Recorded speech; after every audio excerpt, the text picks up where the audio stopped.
నమస్తే, welcome to non stop news. రోజంతా busy ఉన్నారా? న్యూస్ అప్డేట్స్ మిస్ అయ్యారా? Don't worry. బ్రేక్స్ లేకుండా బోర్ కొట్టకుండా నాన్ స్టాప్ న్యూస్ ప్రతిరోజు రాత్రి 9 గంటలకు నేను అనుశ్రీ. నేను కార్తిక్. బడుగు బలహీన వర్గాలపై కూటమి ప్రభుత్వానికి ప్రేమ లేదన్నారు మాజీ మంత్రి బొత్స సత్యనారాయణ. విశాఖ మేయర్ పీఠంపై యాదవ సామాజిక వర్గానికి చెందిన మహిళను వైఎస్ఆర్సీపీ కూర్చోబెడితే ఆమెను దించడానికి కూటమి కుట్రలు చేస్తోందన్నారు.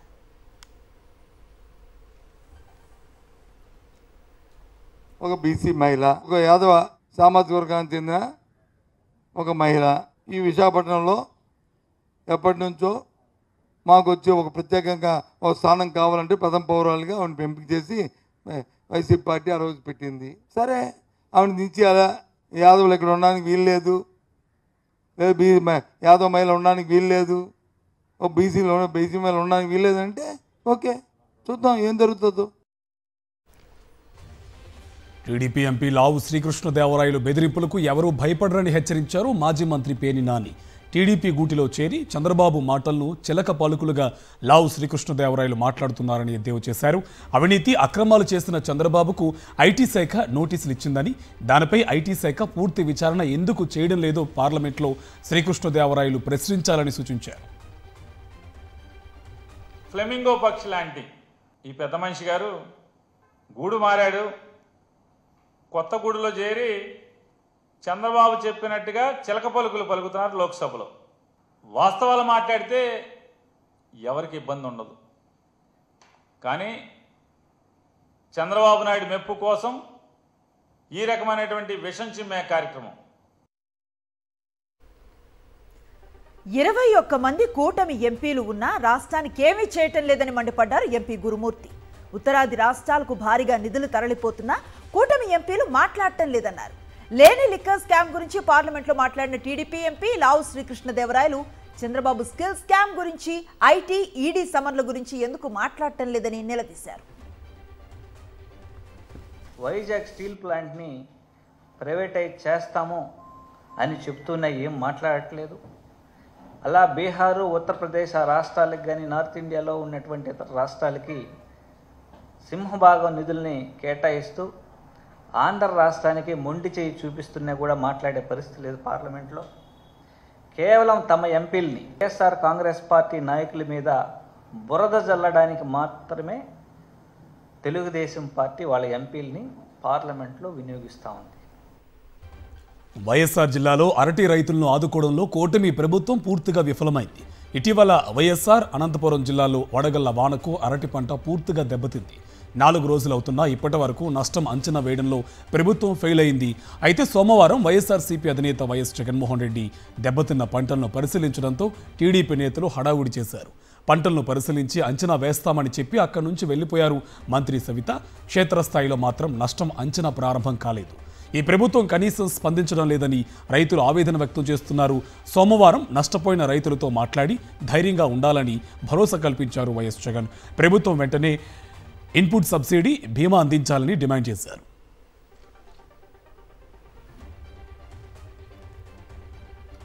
తెలంగాణ ఎమ్మెల్యేల ఫిరాయింపులకు సంబంధించి పిటిషన్లపై సుప్రీంకోర్టు విచారణ జరిపింది.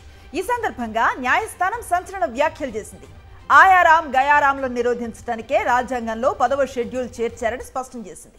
ఫిరాయింపులపై నిర్ణయం తీసుకోకపోతే 10వ షెడ్యూల్ను అపహాస్యం చేయడం కిందకే వస్తుందని తేల్చి చెప్పింది న్యాయస్థానం. ఇరు పక్షాల వాదనలు విన్న తర్వాత విచారణను ఏప్రిల్ 2వ తేదీకి వాయిదా వేసింది.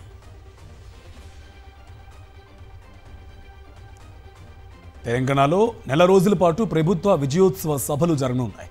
ఎస్సీ వర్గీకరణ, బీసీ రిజర్వేషన్ల బిల్లులకు అసెంబ్లీ ఆమోదించిన నేపథ్యంలో ప్రభుత్వం విజయోత్సవ సభలు నిర్వహించనుంది. ఏప్రిల్ 5 నుంచి నెలాఖరు వరకు జిల్లాలో భారీ బహిరంగ సభలు ఏర్పాటు చేయనున్నారు. దీని ద్వారా ఎస్సీ, బీసీలకు ప్రభుత్వం చేసిన సామాజిక న్యాయాన్ని ప్రజల్లోకి బలంగా తీసుకుపోనున్నారు.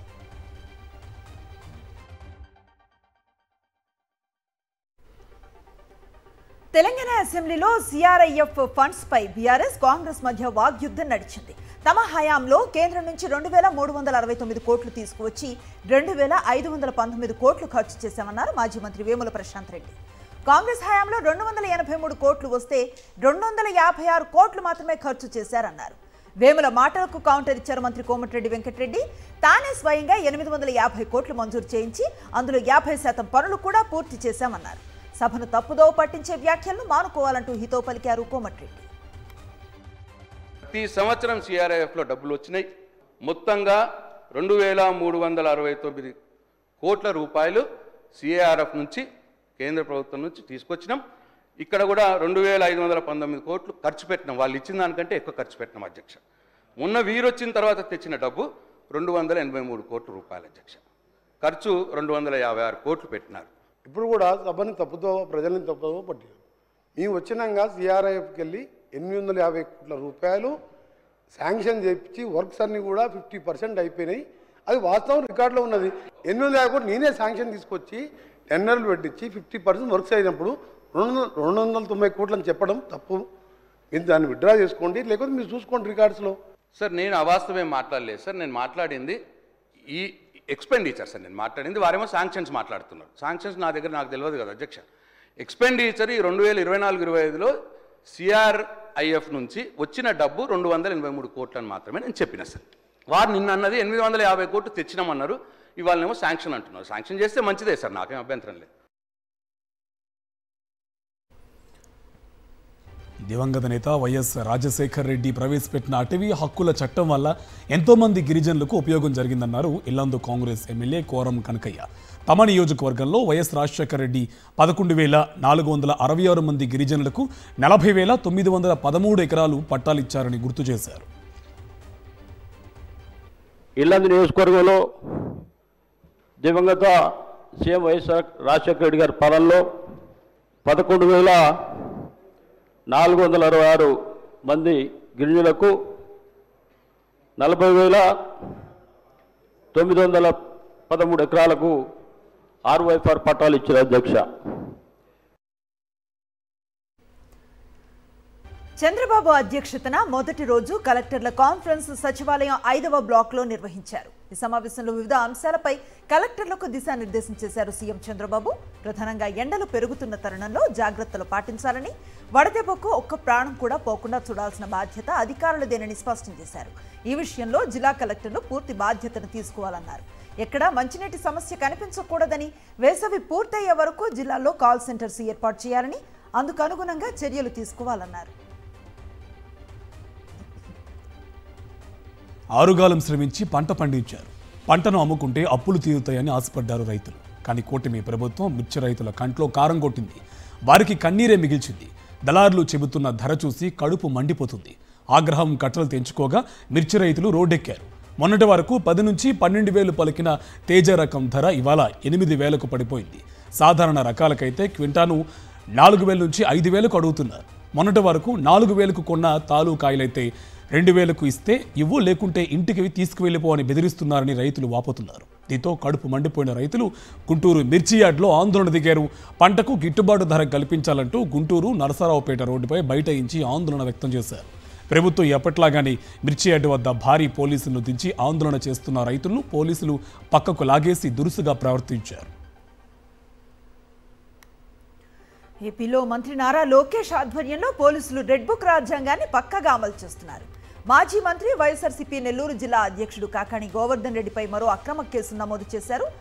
పొదలకూరు మండలం తాటిపర్తిలోని రస్తూం మైన్స్లో క్వార్టర్స్ ఖనిజాన్ని కాకాణి అనుచరులు అక్రమంగా రవాణా చేశారన్న అభియోగాల నేపథ్యంలో ఆయనపై కేసు నమోదైంది. ఇలాంటి అక్రమ కేసులకు తాను భయపడనని, ప్రభుత్వ అవినీతిని ప్రశ్నిస్తూనే ఉంటానని తేల్చి చెప్పారు. దాదాపుగా ఒక 6 కేసులు నమోదయ్యాయి. నిన్న 7వ కేసు ఇంకొకటి నమోదైంది. కాబట్టి నాకైతే ఈ ప్రభుత్వంలో కేసులు నమోదు చేయడం ఏదో కొత్త విషయంగా అనిపించడం లేదు. కారణం ఏమిటంటే వరుసగా కేసులు నమోదవుతున్నాయి కాబట్టి. నేను జూన్ 4వ తేదీ ఎలక్షన్ రిజల్ట్ వస్తే జూన్ 5వ తేదీనే విలేకరుల సమావేశం పెట్టి మాట్లాడాను. ఆ రోజు నుంచి వైఎస్ఆర్ కాంగ్రెస్ పార్టీ పక్షాన మా గళం విప్పుతున్నాం. తెలుగుదేశం పార్టీకి సంబంధించినటువంటి ఏదైనా చేసేటువంటి ఈ విధ్వంసాలను ఎప్పటికప్పుడు ప్రశ్నిస్తున్నాం. వైఎస్ఆర్ జిల్లాలోని జ్యోతి క్షేత్రం కాశీనాయన అన్నదాన సత్రం కూల్చివేత అంశాన్ని కేంద్రం దృష్టికి తీసుకువెళ్లారు వైఎస్ఆర్సీపీ ఎంపీ మేడా రఘునాథ్ రెడ్డి. ఈ చర్య వేలాది మంది భక్తుల మనోభావాలను దెబ్బతీసిందని తెలిపారు. కాశీనాయన జ్యోతి క్షేత్రం భూమిని అటవీ విభాగం నుంచి డీనోటిఫై చేయాలని కేంద్రానికి విజ్ఞప్తి చేశారు.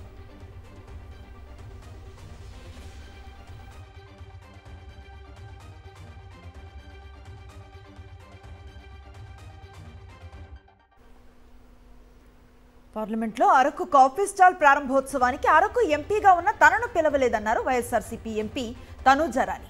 పార్లమెంట్లో అరకు కాఫీ స్టాల్ పెట్టడం గర్వించదగ్గ విషయం అన్నారు. అయితే ఆ కార్యక్రమానికి ఆహ్వానించుంటే అరకు గురించి మరింత చెప్పే అవకాశం ఉండేదన్నారు. అరకు ఎంపీనే పట్టించుకొని నేతలున్నారని, వాళ్ళు ప్రజలను ఎలా చూస్తారో అర్థమవుతుందన్నారు. పార్లమెంట్ సాక్షిగా అన్యాయం జరిగిందని, ప్రోటోకాల్ ఉల్లంఘనపై స్పీకర్కు ఫిర్యాదు చేస్తామన్నారు. ఈ ఇనాగ్రేషన్ ఫంక్షన్కి స్థానిక అరకు ఎంపీని పిలవకపోవడం బాధాకరం. అయితే ఈ అరకు స్టాల్ ని ఇనాగ్రేట్ చేయడం నిజంగా గర్వించదగ్గ విషయం. పీపుల్ ఫ్రమ్ ట్రైబల్ కాన్స్టిట్యున్సీకి చెందిన పీపుల్ అందరికీ ఇది ఒక ప్రౌడ్ మూమెంట్. పార్లమెంట్ లో స్టాల్ పెట్టడం నిజంగా గర్వించదగ్గ విషయం. వైఎస్ఆర్ జిల్లాలో 10th క్వశ్చన్ పేపర్ లీకేజీ ఉదంతం కలకలం రేపుతుంది. వల్లూరు జెడ్పీ హై స్కూల్లో క్వశ్చన్ పేపర్ లీక్ అయినట్టు గుర్తించారు అధికారులు. పాఠశాలలో పనిచేసే వాటర్ బాయ్ క్వశ్చన్ పేపర్ను వాట్సాప్ ద్వారా వేంపల్లికు చెందిన ప్రైవేట్ పాఠశాలల యజమానులకు పంపినట్టు తెలిసింది. పరీక్షా కేంద్రాల తనిఖీల్లో QR కోడ్ ఆధారంగా వల్లూరులో పేపర్ లీక్ అయినట్టు గుర్తించామని DEO షంషుద్దీన్ తెలిపారు. ఈ ఘటనకు సంబంధించి చీఫ్ సూపరింటెండెంట్ ఎం రామకృష్ణమూర్తి, డిపార్ట్మెంట్ అధికారి శ్రీనివాసరెడ్డి, ఇన్విజిలేటర్ రమణ్ను సస్పెండ్ చేశారు. అయితే DEOకు కొందరు బెదిరింపు మెసేజ్లు పంపారు. మున్ముందు పరిణామాలను తాము చూసుకుంటామని, విద్యాశాఖ ఇంతటితో సైలెంట్ అవ్వాలని వార్నింగ్ ఇచ్చినట్టు తెలుస్తోంది.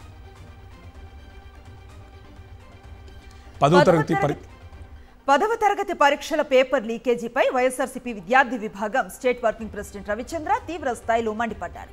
పరీక్షలను కూడా సమర్థవంతంగా నిర్వహించాలని విద్యాశాఖ మంత్రి నారా లోకేష్ నైతిక బాధ్యతను వహిస్తూ వెంటనే రాజీనామా చేయాలని డిమాండ్ చేశారు. పరీక్షలని పకడ్బందీగా సమర్థవంతంగా నిర్వహించడంలో కూటమి ప్రభుత్వం పూర్తిగా వైఫల్యం చెందింది. ఈ రాష్ట్ర విద్యాశాఖ మంత్రి నారా లోకేష్ గారు కూటమి ప్రభుత్వం అధికారం చేపట్టిన 10 నెలల కాలంలో లోకేష్ విద్యాశాఖ మంత్రిగా ఉండి ఇప్పటికీ పరీక్షల్ని సమర్థవంతంగా నిర్వహించలేని దుస్థితి ఈ రాష్ట్రంలో నెలకొని ఉంది. చంద్రబాబు నాయుడు ప్రభుత్వం వస్తేనే ప్రశ్నపత్రాలు, పరీక్షలు, మాల్ ప్రాక్టీస్ కానీ అదేవిధంగా లీకేజీలు కానీ పెద్ద ఎత్తున జరిగి విద్యార్థుల జీవితాలతో చెలగాటమాడే పరిస్థితి ఈ రాష్ట్రంలో గత చరిత్ర అంతా, చంద్రబాబు చరిత్ర అంతా లీకేజీల వ్యవహారమే. శ్రీ సత్యసాయి జిల్లా కదిరిలో వైఎస్ఆర్సీపీ నేతలపై కక్ష సాధింపు చర్యలకు పాల్పడుతున్నారు కూటమి నేతలు. మాజీ ఎమ్మెల్యే చాంద్ బాషా మక్బూల్పై అక్రమ కేసు నమోదు చేశారు. చామలగుంది ఎంపీటీసీ లక్ష్మీదేవిని కిడ్నాప్ చేశారంటూ వారిపై FIR నమోదు చేశారు. అయితే తనను ఎవరూ కిడ్నాప్ చేయలేదని ఇప్పటికీ ఎంపీటీసీ సెల్ఫీ వీడియో ద్వారా తెలిపారు. అయినా టీడీపీ నేతలు డైరెక్షన్లో పోలీసులు అక్రమంగా కేసు నమోదు చేస్తున్నారు. ఈ నెల 27న గాండ్లపేంట ఎంపీపీ ఎన్నిక నేపథ్యంలో టీడీపీ కుట్రలు బట్టబయలయ్యాయి. గాండ్లపేంటలో మొత్తం 7 స్థానాలు ఉండగా అందులో వైఎస్ఆర్సీపీ 6, టీడీపీ ఒకచోట గెలుపొంది. బెదిరింపులతో గాండ్లపేంట ఎంపీపీ స్థానాన్ని సొంతం చేసుకునేందుకు కుట్రలు చేస్తున్నారు. ఎలక్షన్ కమిషన్ ఇచ్చింది, రేపు 27వ తేదీ ఎన్నిక ఉంది.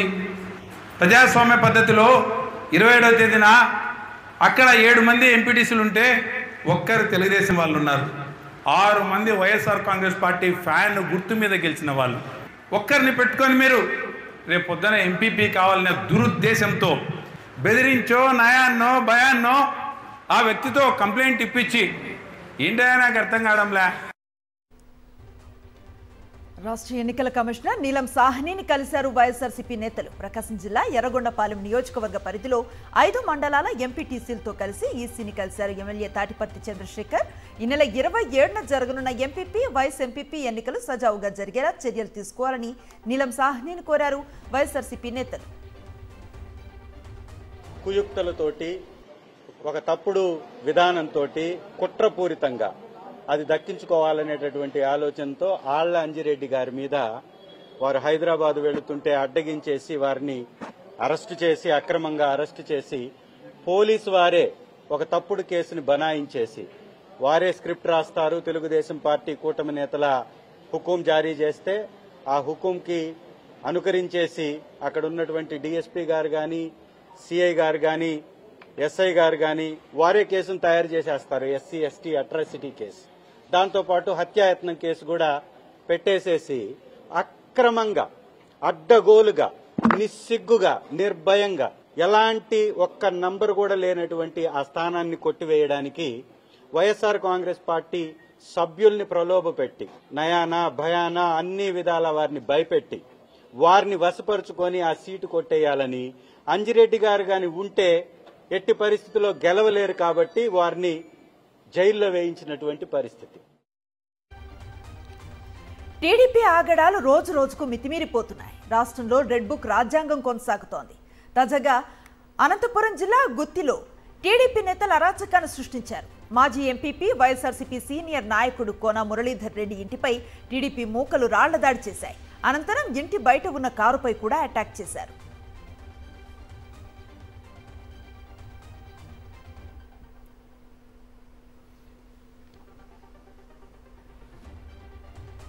రెవెన్యూ మంత్రి అనగాని సత్యప్రసాద్ నియోజకవర్గం పేకాట డెన్గా మారిపోయింది. రేపల్లెలోని వెలమవారిపాలెంలో పేకాట నిర్వహిస్తున్నారు టీడీపీ నేతలు. విజయవాడ, గుంటూరు, మచిలీపట్నం, ఒంగోలు, నెల్లూరు, గురజాల, దర్శి, అద్దంకి, కావలి నుంచి పేకాట ఆడడానికి వెలమవారిపాలెం భారీ సంఖ్యలో వస్తున్నారు పేకాట రాయులు. పేకాట శిబిరంలోని పేకాట రాయులకు ఆహారం, మద్యం సరఫరా చేస్తున్నారు.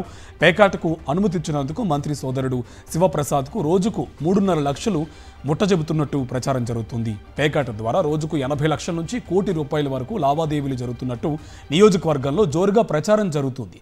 అంతేకాదు పేకాట శిబిరంలోనే వడ్డీ వ్యాపారం నిర్వహిస్తున్నారు. రోజుకు లక్షకు 5,000 వడ్డీ వసూలు చేస్తున్నారు. అయితే పోలీసులు మాత్రం తెలియనట్టు ఉండడంపై తీవ్ర విమర్శలు వెల్లువెత్తుతున్నాయి.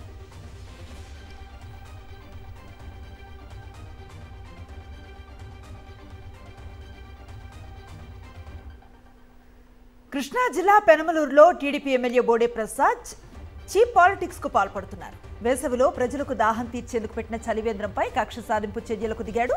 4 రోజుల క్రితం యనమల కుదురులో అభయహస్త సేవా సమితి చారిటబుల్ ట్రస్ట్ ఆధ్వర్యంలో చలివేంద్రాన్ని ఏర్పాటు చేశారు వైఎస్ఆర్సీపీ నేతలు. చలివేంద్రాన్ని ప్రారంభించారు పెనమలూరు నియోజకవర్గ వైఎస్ఆర్సీపీ సమన్వయకర్త దేవభక్తిని చక్రవర్తి. వైఎస్ఆర్సీపీ ఆధ్వర్యంలో చలివేంద్రాన్ని ఏర్పాటు చేయడంతో కక్ష సాధింపు చర్యలకు దిగారు బోడే ప్రసాద్. ఎమ్మెల్యే బోడే ప్రసాద్ ఆదేశాలతో చలివేంద్రం తీసివేయించాలని మున్సిపల్ కమిషనర్కు ఫిర్యాదు చేశారు టీడీపీ నేతలు.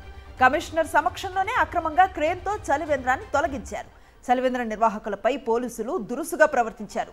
చలివేంద్రం నిర్వహిస్తున్న ఈశ్వర్రావును కాలర్ పట్టుకుని మరీ బయటికి లాగి పడేశారు పోలీసులు.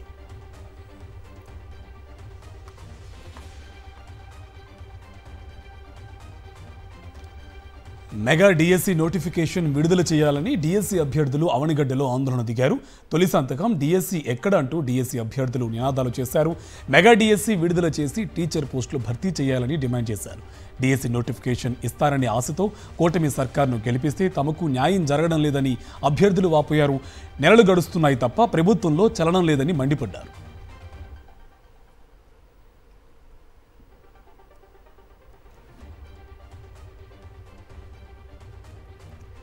మాజీ ఎమ్మెల్యే వల్లభనేని వంశీ దాఖలు చేసిన పిటిషన్పై తీర్పును ఏపీ సిఐడి కోర్టు రిజర్వ్ చేసింది. వంశీ దాఖలు చేసిన పిటిషన్పై వాదనలు ముగిశాయి. దీనిపై ఈ నెల 27న సిఐడి న్యాయస్థానం తీర్పును వెల్లడించనుంది.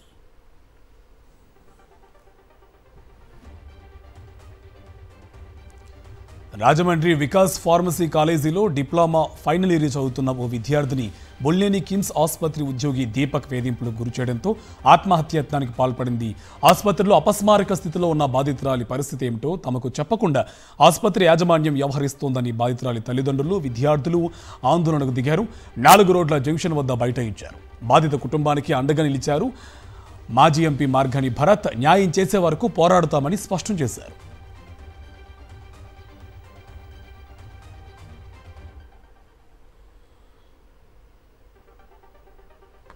తెలుగు రాష్ట్రాల్లో సంచలనం సృష్టించిన మీర్పేట మాధవి హత్య కేసులో కీలక పురోగతి సాధించారు పోలీసులు. బాధితురాలి డిఎన్ఏ ఆమె తల్లి, పిల్లల డిఎన్ఏతో మ్యాచ్ అయినట్లు ఫోరెన్సిక్ అధికారులు స్పష్టం చేశారు. మాధవిని ఆమె భర్త గురుమూర్తి అతి క్రూరంగా హత్య చేసి మృతదేహాన్ని నరికి ఉడకబెట్టాడు. అనంతరం ఎముకలను పొడిగా చేసి చెరువులో పడేశాడు. మృతదేహంతో పాటుగా ఎలాంటి ఆధారాలు లేకుండా ధ్వంసం చేశాడు. ఇంట్లో దొరికిన టిష్యూస్ ఆధారంగా గురుమూర్తిని అరెస్ట్ చేశారు. దొరికిన టిష్యూస్ని డిఎన్ఏ రిపోర్టు కోసం పంపించగా మ్యాచ్ అయినట్లు అధికారులు పేర్కొన్నారు. తిరుమల శ్రీవారి ఆలయంలో కోయలాల్వార్ తిరుమంజనం ఘనంగా నిర్వహించారు. ఆలయంలో ఆనంద నిలయం మొదలుకొని బంగారు వాకిలి వరకు శ్రీవారి ఆలయం లోపల ఉపదేవాలయాలు, ఆలయ ప్రాంగణం, గోడలు, పైకప్పు, పూజా సామగ్రి తదితర అన్ని వస్తువులను నీటితో శుభ్రం చేశారు. సంప్రోక్షణ అనంతరం స్వామివారి మూల విరాట్టుకు కప్పిన వస్త్రాన్ని తొలగించి ప్రత్యేక పూజ, నైవేద్య కార్యక్రమాలను అర్చకులు శాస్త్రోక్తంగా నిర్వహించారు. ఆల్వార్ తిరుమంజనం కారణంగా అష్టాదళ పాద పద్మారాధన సేవను టీటీడీ రద్దు చేసింది.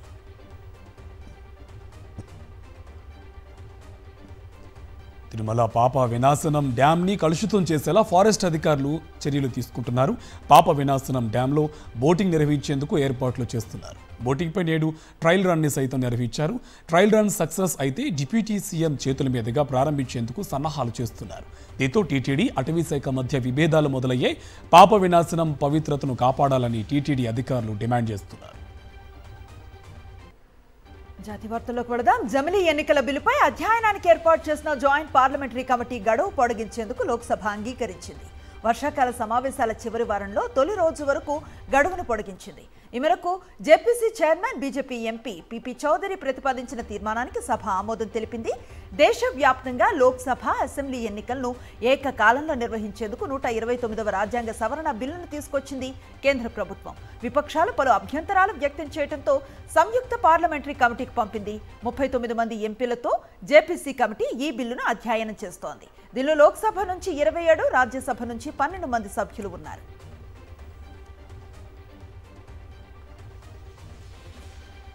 ఎన్నికల హామీల అమలే ప్రధాన ఎజెండాగా అసెంబ్లీలో బడ్జెట్ ప్రవేశపెట్టింది ఢిల్లీ ప్రభుత్వం. మహిళా సంక్షేమానికి భారీగా కేటాయింపులు చేసింది. మహిళా సమృద్ధి యోజనకు 5,100 కోట్లు కేటాయిస్తున్నట్టు ప్రకటించారు సీఎం రేఖా గుప్తా. ఈ పథకం కింద అర్హులైన మహిళలకు నెలకు 2,500 రూపాయలు బ్యాంక్ ఖాతాలో జమ చేయనుంది బీజేపీ సర్కార్. అలాగే మహిళల భద్రతను దృష్టిలో పెట్టుకుని ఢిల్లీ వ్యాప్తంగా 50,000 కొత్త సీసీటీవీలు అమర్చాలని నిర్ణయించింది. ఇకపై ఢిల్లీ ప్రజలు 10 లక్షల ఆరోగ్య బీమా అందుతుందన్నారు ముఖ్యమంత్రి రేఖా గుప్తా. అటు కమెడియన్ కునాల్ కమ్రా వివాదంపై తొలిసారి స్పందించారు మహారాష్ట్ర ఉప ముఖ్యమంత్రి ఏక్నాథ్ షిండే. అతడు వేసిన సెటైర్ తనకు అర్థమైందని, తిట్టేందుకు సుఫారీ తీసుకున్నట్లు కనిపిస్తోందని అన్నారు. మహారాష్ట్ర డిప్యూటీ సీఎం ఏక్నాథ్ షిండేపై వివాదాస్పద వ్యాఖ్యలు చేసిన స్టాండప్ కమెడియన్ కునాల్ కమ్రాపై ఫైర్ అయ్యారు బాలీవుడ్ నటి, బీజేపీ ఎంపీ కంగనా రనౌత్. 2 నిమిషాల ఫేమ్ కోసం ఇలాంటి వ్యాఖ్యలు చేస్తున్నారంటే సమాజం ఎక్కడికి వెళుతుందో ఆలోచించాలన్నారు. కామెడీ పేరుతో దేశ సంస్కృతిని, ప్రజలను దూషిస్తున్నారని ఆక్షేపించారు. జస్టిస్ యశ్వంత్ వర్మ నివాసంలో భారీగా నగదు బయటపడిన అంశం పార్లమెంట్ను తాకింది. ఈ వ్యవహారంపై చర్చించేందుకు అఖిలపక్ష భేటీకి పిలుపునిచ్చారు రాజ్యసభ చైర్మన్ జగదీప్ ధన్ఖడ్, ప్రభుత్వ పక్ష నేత కేంద్ర మంత్రి జేపీ నడ్డా, విపక్ష నేత మల్లికార్జున ఖర్గేతో పాటు అన్ని పార్టీల ఫ్లోర్ లీడర్లతో ఆయన సమావేశం కానున్నారు. జస్టిస్ వర్మ వివాదానికి సంబంధించి పబ్లిక్ డొమైన్లో అందుబాటులో ఉన్న సమాచారం, ఇక సుప్రీంకోర్టు అంతర్గత విచారణ తదితర అంశాలపై చర్చించనున్నారు. కన్నడ నటి రన్యారావు గోల్డ్ స్మగ్లింగ్ కేసులో తవ్వే కొద్ది కొత్త విషయాలు వెలుగులోకి వస్తున్నాయి. దుబాయ్లో బంగారం కొనేందుకు హవాలా సొమ్మును ఉపయోగించినట్లుగా తాజాగా వెల్లడైంది. హవాలా చేసిన డబ్బుతో బంగారం కొన్నట్లుగా డీఆర్ఐకి వాంగ్మూలం ఇచ్చింది Ranya Rao. Directorate of revenue intelligence ఈ విషయాన్ని కోర్టుకు తెలియజేసింది. దీనిపై సెక్షన్ 108 కింద జ్యుడిషియల్ విచారణ జరుగుతోందని పేర్కొంది. దర్యాప్తు కీలక దశలో ఉన్నందున నిందితురాలికి బెయిల్ ఇవ్వొద్దని కోరింది. ఈ క్రమంలో రన్యారావు బెయిల్ పిటిషన్పై తీర్పును రిజర్వ్ చేసింది బెంగళూరు సెషన్స్ కోర్టు. ఈ నెల 27న తీర్పును వెలువరించే అవకాశం ఉంది. కెనడాలో ప్రధాని మారినా భారత్పై విషం కక్కటం మాత్రం ఆగలేదు. ఒటావా మరోసారి న్యూఢిల్లీపై నోరు పారేసుకుంది. కెనడాలో త్వరలో జరిగే సార్వత్రిక ఎన్నికల్లో భారత్ జోక్యం చేసుకునే అవకాశం ఉందని ఆరోపించింది. Canadian security intelligence service deputy director Vanessa Lloyd ఈ వ్యాఖ్యలు చేశారు. కెనడా ప్రజాస్వామ్య ప్రక్రియలో జోక్యం చేసుకునేందుకు శత్రు దేశ నాయకులు ఏఐ సాధనాలను ఎక్కువగా ఉపయోగించుకుంటున్నట్లుగా తమకు సమాచారం ఉందన్నారు. భారత ప్రభుత్వానికి ఆ సామర్థ్యం, ఉద్దేశం ఉందని ఆరోపించారు. ఈ ఆరోపణలపై ఒటావాలో భారత దౌత్య కార్యాలయం ఖండించింది. దేశీయ స్టాక్ మార్కెట్స్ సూచీలు ఇవాళ స్వల్ప లాభాలతో ముగిశాయి. ఉదయం భారీ లాభాలతో ప్రారంభమైన మార్కెట్స్ ఆ తర్వాత నష్టాల్లోకి జారుకున్నాయి. చివరికి స్వల్ప లాభాలతో సరిపెట్టుకున్నాయి. సెన్సెక్స్ 32 పాయింట్లకు పైగా లాభపడి 78,017 వద్ద ముగిసింది. నిఫ్టీ 10 పాయింట్లకు పైగా లాభంతో 23,668 వద్ద స్థిరపడింది. డాలర్తో రూపాయి మారకపు విలువ 16 పైసలు క్షీణించి 85.77గా ఉంది. Infosys, Axis bank, HDFC bank, UltraTech cement shares లాభపడ్డాయి. పసిడి ప్రియులకు శుభవార్త. వరుసగా రెండో రోజు బంగారం ధరలు తగ్గుముఖం పట్టాయి. హైదరాబాద్లో 22 క్యారెట్ల 10 గ్రాముల బంగారం ధర 300 తగ్గి 81,880కి చేరింది. 24 క్యారెట్ల 10 గ్రాముల బంగారం ధర 330 తగ్గి 89,290కి చేరింది. వెండి ధరలు మాత్రం 3 రోజులుగా స్థిరంగా ఉన్నాయి. హైదరాబాద్లో కేజీ సిల్వర్ ధర 1,10,000గా ఉంది. అహ్మదాబాద్లో పంజాబ్, గుజరాత్ మధ్య జరుగుతున్న మ్యాచ్లో పంజాబ్ విసిరింది. శ్రేయస్ భారీ సిక్స్లతో గుజరాత్ బౌలర్లపై విరుచుకుపడ్డాడు. చివరిలో శశాంక్ మెరుపులు మెరిపించడంతో పంజాబ్ భారీ స్కోర్ చేసింది. 5 వికెట్లు కోల్పోయి 243 పరుగులు చేసింది పంజాబ్. గుజరాత్ ముందు 244 పరుగుల భారీ లక్ష్యాన్నుంచింది. శ్రేయస్ 42 బంతుల్లో 97 పరుగులు, శశాంక్ 16 బంతుల్లో 44 పరుగులు చేశాడు.